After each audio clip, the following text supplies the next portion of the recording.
There's something you should remember, mister. A man going into Indian country should never be paid in advance.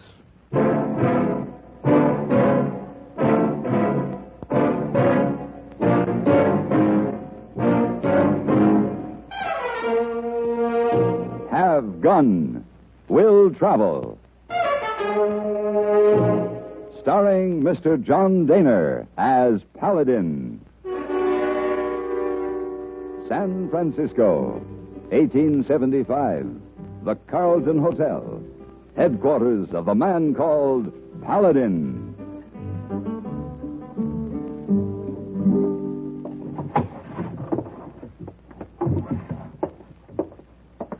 And some socks. Yes? What is it? Mr. Paladin, look. Oh, Miss Wong. The dress for party. You like? Oh, I certainly do, but why the mask, Miss Wong? A mask? I was going to a masquerade party in Chinatown tonight. I take it Hey Boy. Oh, where is he? Oh, a big problem with Hey Boy. He's going as cowboy. Well, that's no problem. Oh, it's a big problem. He wears cowboy hat, leather pants, big boots, everything. But what's the problem? Spurs. Oh. Big spurs. Mr. Paladin, please to give Hey Boy information on how to walk with big spurs. All right, send them in. Oh, he's got them on now. That can do. Hey Boy hardly can walk. Afraid to try stairs. You come down, please? Yes, of course. I'll come down as soon as I finish packing. Did you take another trip? Yes, another trip. Oh, you traveled so much, Mr. Paladin. Where are you going this time? Up around the Little Bighorn. Oh, Little Bighorn. Well, that's a river, Miss Wong, in Montana Territory. All right, come on. Let's get the Hey Boy untangled from his spurs.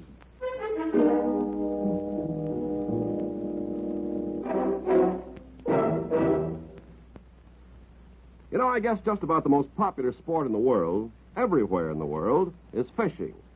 You hear a lot of discussion among American sportsmen, which is better, the dry fly or the wet fly, still fishing or trolling, lake, stream, or ocean. Everyone has his own ideas about this sport of fishing, and he goes after it in his own way. Well, that's true all over the world. As our servicemen have observed, there are a lot of different ways of catching fish. In Borneo, for example, the natives crush the berries of a certain shrub, and the juice poisons the fish of a river without spoiling them as food. In Africa, South America, and Alaska, the spear or harpoon is used. In Japan, trained birds called cormorants are sent diving down into the water to bring up fish. In some Pacific islands, nets are used. In others, the bow and arrow is the favorite method of getting fish for supper. Well, what's true about fishing is true about other customs and traditions around the world. The way of doing things may be different, but the ideals are the same. No one way is right or wrong. It's just what suits the individuals best. These customs are important to the people who follow them, and our servicemen are helping to maintain goodwill by observing the customs of other people in other lands.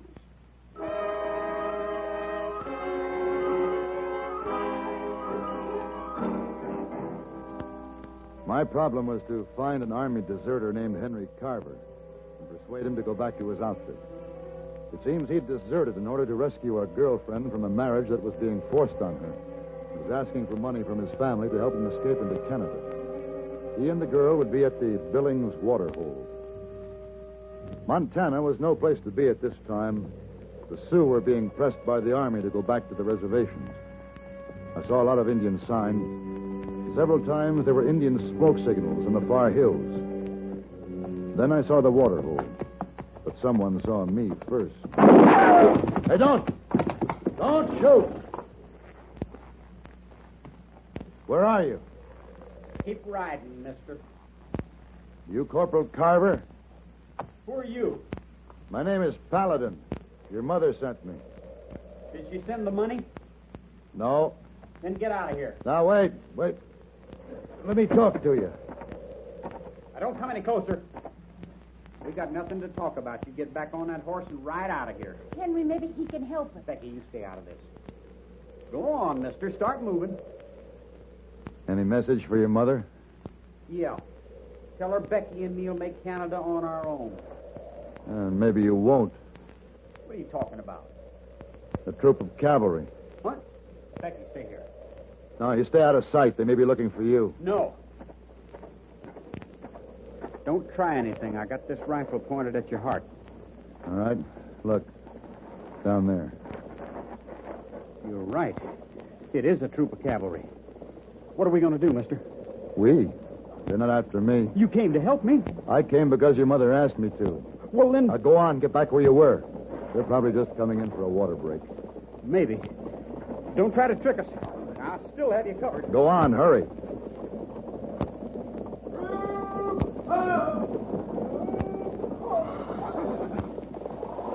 All right, men. Water your mouths and fill your canteen.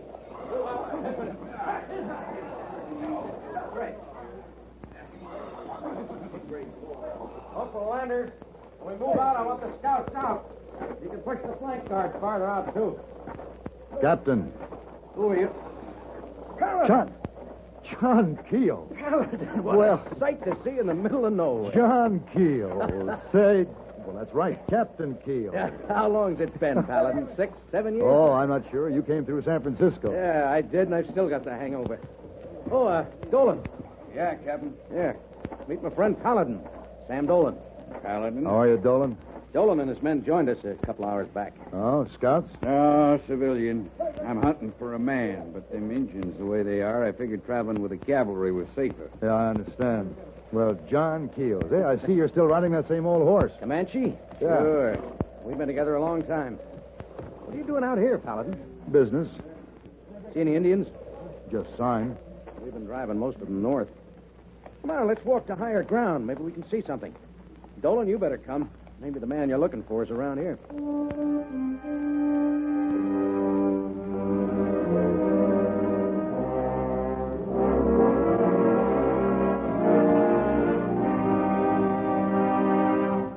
On June 15th, in the year 1215, King John of England met a group of barons on the meadow of Runnymede. There he placed the royal signature upon a charter which means much to us today. The document that King John signed was the Magna Carta. In later years, from its provisions developed our present-day concepts of trial by jury and the right of habeas corpus, concepts which are a vital part of democratic life. Thus, the Magna Carta, written in England almost 750 years ago, became an important source of American democracy. From the contributions of the past come the principles of the present.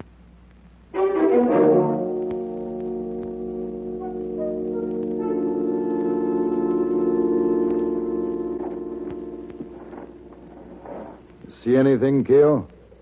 No. No sign at all. That's good. Well, let's start back down. Yeah.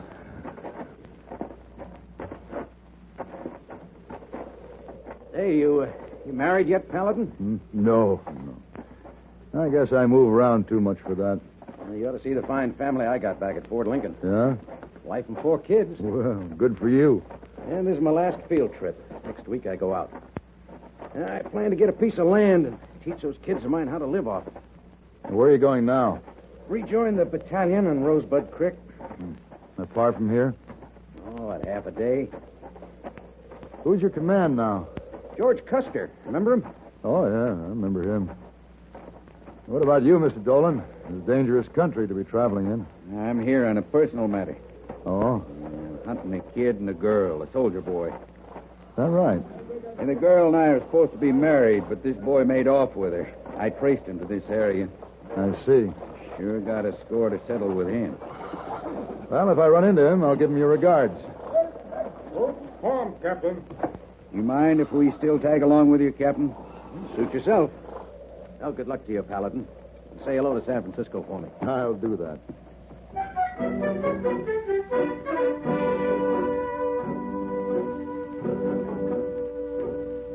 I watched Captain Keogh and his men leave. He and I had been in the war together. If it hadn't been for the business of the Carver boy, I'd have ridden on with him. When I was sure they couldn't see me, I edged around the rock toward Carver. Only the girl was there. Where'd he go? I don't know. I'm right in back of you, Paladin. Don't try anything. Give yourself up, Carver. Maybe you ought to, Henry. Don't talk like that. Get moving, Paladin. You're in my way. I'll step aside. Get on your horse. All right.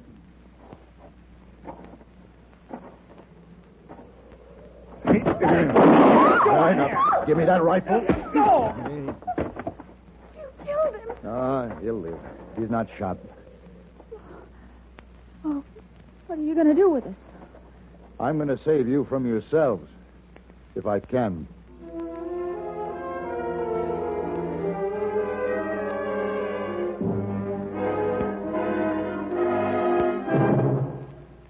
Say, here's a question I'd like to put to you. How much do you appreciate the things that make life just a little easier? For instance, take the way our teenage gals dress for a Saturday night dance. All glamorous like, and just regular walk-in fashion place. And when they get to the dance, there's a super combo waiting to give out with the music. But let's go back a spell. Around 1790, and see what the teenage gals were wearing then for a weekend get-together. It's Sunday afternoon, and the gals are attending a rare social gathering. Every last one of them is dressed in a plain, homemade, linsey-woolsey dress dyed with butternut or walnut juice. And there isn't a frill or a bright-colored ribbon to be seen. They don't cotton to such doodads in 1790. Of course, they all brought their spinning wheels and looms with them, and while they sit and talk, their fingers kept busy. There's stockings to be made for everybody in the family, mittens and shawls for the winter, maybe a pot holder or two to protect Mother's hands from the homemade iron pots. And what do they talk about? Mostly about the time when they'll get married and have their own families to take care of. And sometimes when the Indians pull a surprise attack on the fort, the gals are called out to take their place at the stockade to keep the muskets loaded, or maybe fire one themselves. Yeah, that's what a weekend date meant to the gals in 1790. But to them it was just part of the routine, because like their folks, they worked and fought so living would be easier in the future that you're now protecting.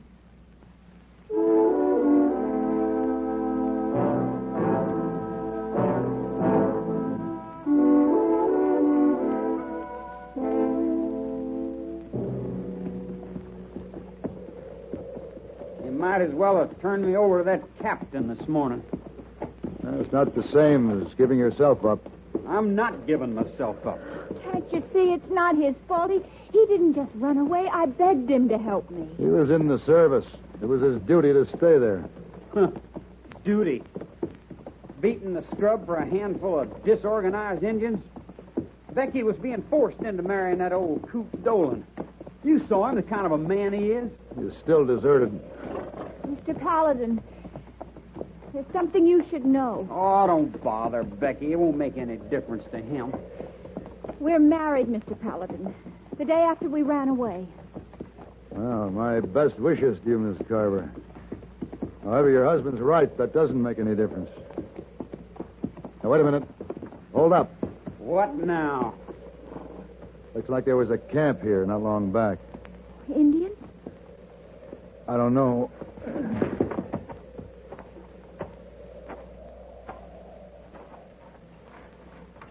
What is it?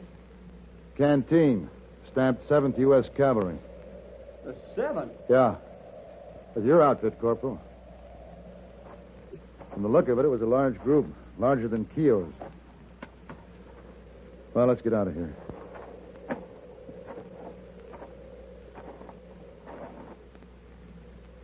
Oh, what is it? What are you listening for? You hear it? Hear what? I don't know. A rumbling in the ground. It's like a lot of horses or distant thunder. I don't know. Let's go.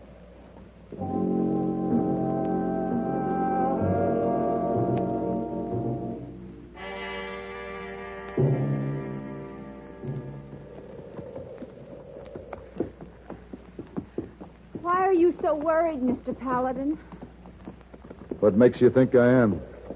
I've been watching you. Ever since you heard that sound, you've changed. Like something's bothering you. Paladin, look. What? That horse. On top of that ridge over there. Yeah, I see him. Hey, he's got a saddle on him. Let's ride up there. Yeah. Come on, boy. Maybe his owner's foraging. Maybe. He's just barely moving. Paladin, that's a cavalry saddle. Yeah. Wait a minute. That's Captain Keogh's horse. Ooh. Oh, Oh, no, boy. Here now. Here, boy. Comanche. Easy. Easy, boy. Easy. Good Lord. This horse has been shot. What do you think happened? Carver, get down and help me doctor this horse. Then we'll look for Captain Keogh.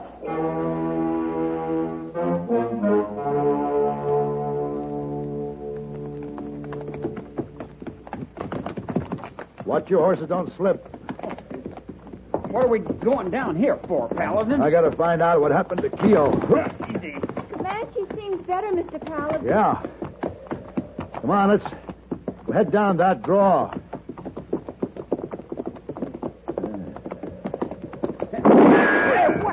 Drop your gun, Paladin. We got you from both sides. Dolan. Well, looks like I got my bride back. And our friend, the deserter, too. You can't do anything now, Mr. Dolan. We're married. We'll talk about that later. Thanks, Paladin, for delivering them up. We saw you coming a long ways back. What happened to the cavalry, Dolan? I left them this morning. There was a lot of Indian signs, so we turned back. It's a lucky thing. We might have missed you. All right, boys, get them off the trail to the clearing, and then get that noose ready. We got a deserter to hang.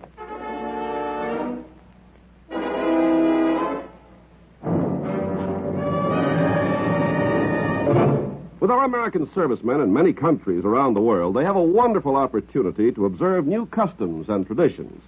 What might have seemed strange before is becoming pretty familiar to them. For instance, among the Mohammedans, to drink coffee with anybody is regarded as a sacred rule of hospitality, a token of peace.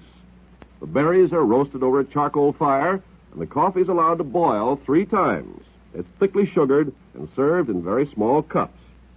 All this is traditional among the Mohammedans, but as our servicemen have observed, it's simply their version of our mid-morning coffee break or our afternoon tea party or our cocktail hour. It's a time for friends to sit down and relax. It's a time for conversation with a cup of whatever beverage suits the individual taste. And this is true of customs and traditions of all countries. The way of doing things may be different, but the ideals are the same. So it is by observing these customs that our servicemen are helping to maintain goodwill with other people in other lands.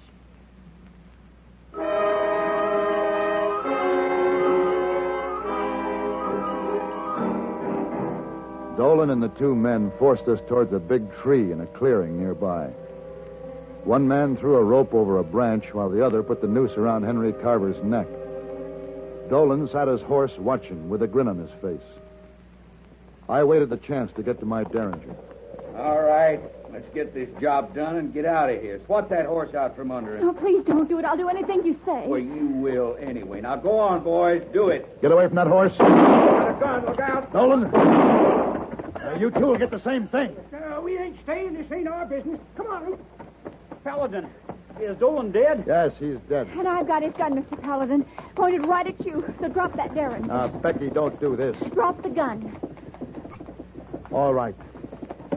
But you're not going to win anything this way. Henry and I can get to Canada. Oh, can you? There's a cavalry patrol coming this way. Where? Becky, quit talking and get this rope off of me.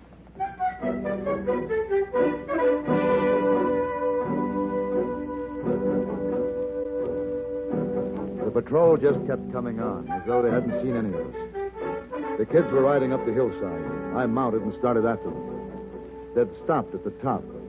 Carver and the girl sat their horses, staring down the other side as I rode up. Ooh, Carver! What's the matter? Paladin. Look. Down there. What is it? Good Lord. It's the 7th Cavalry. No one's moving, Mr. Paladin. They've been slaughtered. They're all dead. My outfit. Oh, Henry, don't, please. What could you have done except die with them? That's what I could have done. Hold! Hold!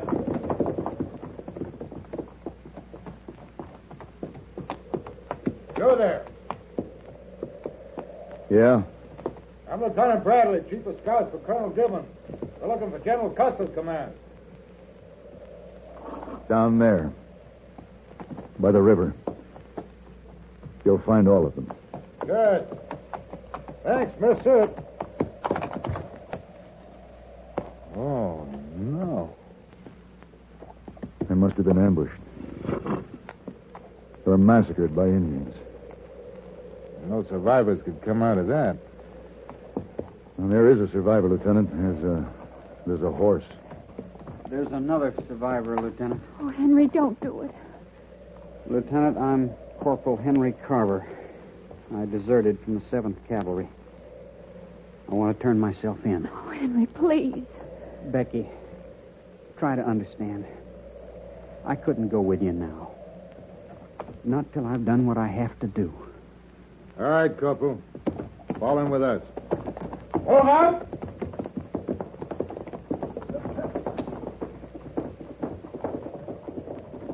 Why, Mr. Paladin?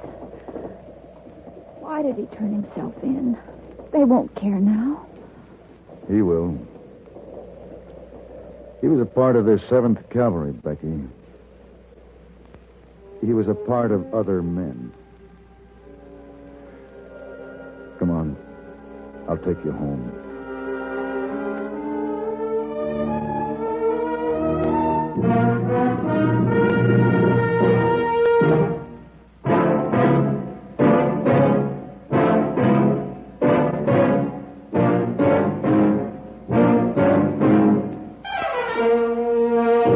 Have Gun Will Travel.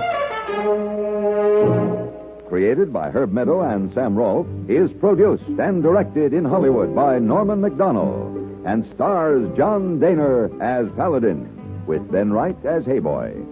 Tonight's story was written by Irving Wallace and adapted for radio by Tom Hanley. Featured in the cast were Sam Edwards, Barbara Eiler, Vic Perrin, and Jack Moyles.